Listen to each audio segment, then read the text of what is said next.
Posibleng mapilitan ang ilang business owners na magsara ng negosyo kung magpapatuloy ang pagtaas ng presyo ng langis. Magandang araw po sa ating lahat. This is Councilor Danny Dayanghirang. Sana po ay nasa mabuti kayong kalagayan. Lalong-lalo na po yung nasa ibang bansa. I know, napakahirap dyan. Gusto nang umuwi and of course, hindi stable yung trabaho nyo because anytime baka hindi makayanan nung employer yung ginatrabahuhan ninyo. So, very sad itong gera na nangyari. Ang pag-uusapan po natin itong behavioral change in times of crisis. Ano ba sabi ng behavioral change? Yung dating ginagawa mo or ugali mo, you have to adjust because nagkaroon nga tayo ng oil crisis. Anong ibig sabihin ng oil crisis, mga kaibigan? Mga gasoline, diesel or LPG. I think yung LPG tumaas na rin eh. So kung nagagamit ka ng LPG, mahal na yun because galing din ito sa imported items din ito. The same with gasoline and crude oil, no? Yung crude na ginagamit ng malalaking trucks. Ngayon, dahilan sa pagtaas ng bilihin, ano yung norm of conduct mo dati, yung ginagawa mo na pwede mong baguhin? For example, napansin natin ngayon na ilan na lang ang sasakyan sa labas. Pag-usapan natin mo tayong mga driver.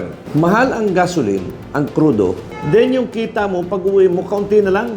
Meron ng isang driver umiiyak kasi walang-wala na talaga. So, very stressful, no? Yung blood pressure mo baka tumaas, yung emotional stress mo baka tumaas.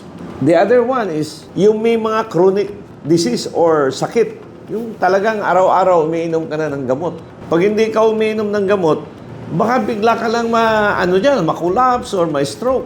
May mabilihan ng gamot, pero wala kang pera pambili. Or merong bilihan, may tindahan, pero tumaas naman ngayon yung bilihin ng gamot. Very stressful. So maybe, kung dati nagkakarne tayo, kumakain tayo ng mga meat, yung masasarap, siguro bumalik na tayo sa saluyot. Gulay na lang. Ako, I started planting already. Para kahit paano, lagain mo lang yung sitaw, pwede na. Lagyan mo lang ng kaunting isda. Yung gulay, pwede ng sabaw. Pero hindi, Councilor, dati ko kami. Kumakain kami sa mga restaurant. Ang bill namin doon, 1,002, 1,005. 4 kami. Hindi na yun ngayon po pwede kasi pamahal na yung bilihin eh. Instead na bilhin mo na yung gamot ng pagkain or luxury, baka pwede ka nang bumili ng gulay or magtanim ng gulay. So, very stressful ito dahil sa scarcity, no? Sa kakulang ng pera. Anak mo ngayon, tuition ako, magbayad na.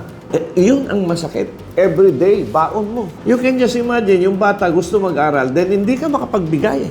So, dito papasok yung behavioral change in time of crisis. So, you have to adjust. One, you have to prioritize it. Ano yung ibig sabihin ng priority? Ano yung immediate needs? Siguro, pagkain.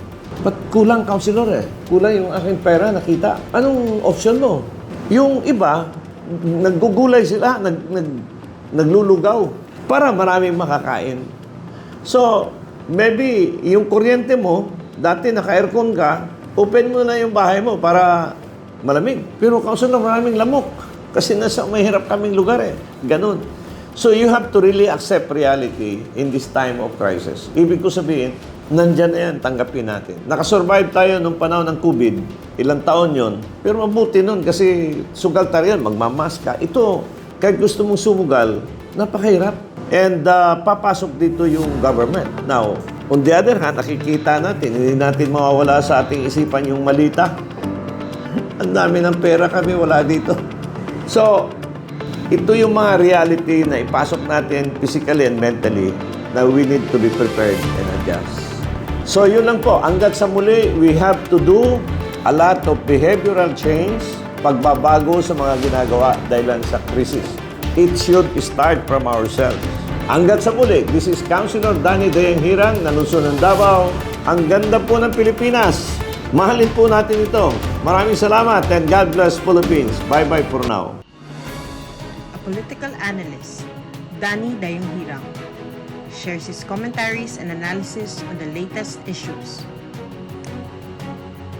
As a veteran public servant, offering his insights and critical thinking.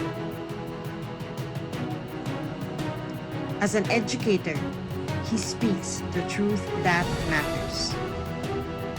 Our seasoned legislator, Danny Dayang Hirang, is live every Monday, Wednesday, and Fridays.